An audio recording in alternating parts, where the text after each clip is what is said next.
Hi, I'm Francesca James, the founder of the Great British Entrepreneur Awards and Community. The coronavirus pandemic has caused chaos for many UK businesses, yet the crisis does seem to have brought out the raw entrepreneur in some business owners and leaders. In this series, we're shining a spotlight on and speaking to the entrepreneurs behind businesses who have adopted a plan B or changed their business by pivoting to models to either still serve their customers or help the country in an entirely different way.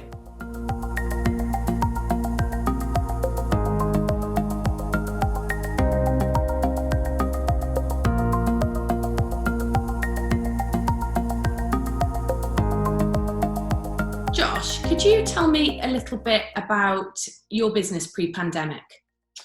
So pre-pandemic, our product is solely based or predominantly based in aviation.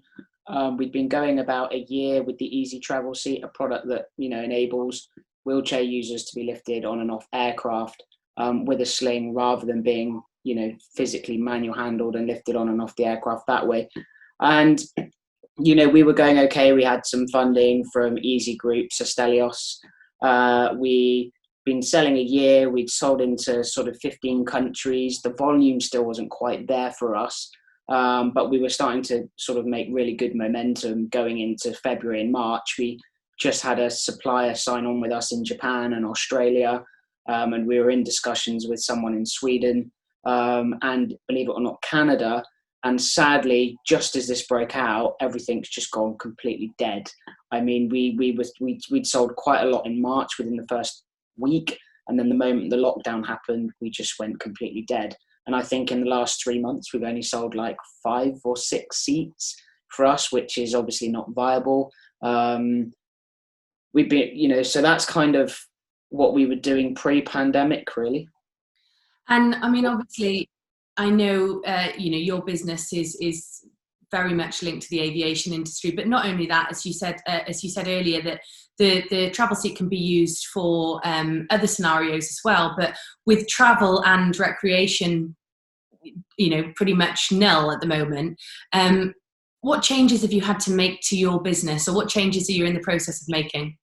Yeah, I think COVID-19 really has been a blessing in disguise in the fact that, as entrepreneurs, the moment you have downtime, you start thinking about new ideas or how you can streamline maybe a process within the business.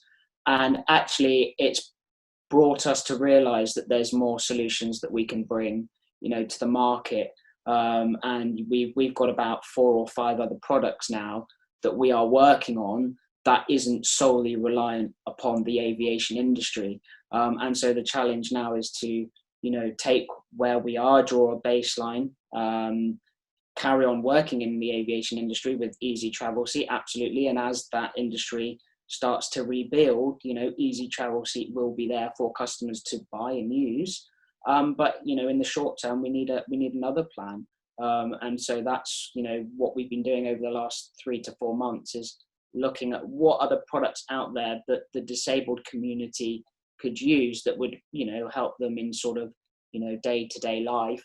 And one of the things that I found growing up with a disability is if you want to stay at a friend's house, or if you're staying at a partner's house or family house that isn't accessible, being able to sleep in a bed is not always possible. So we're working on a product in that space to make it more accessible for disabled people to sleep around other people's houses, which I think is really cool, certainly for the younger generation.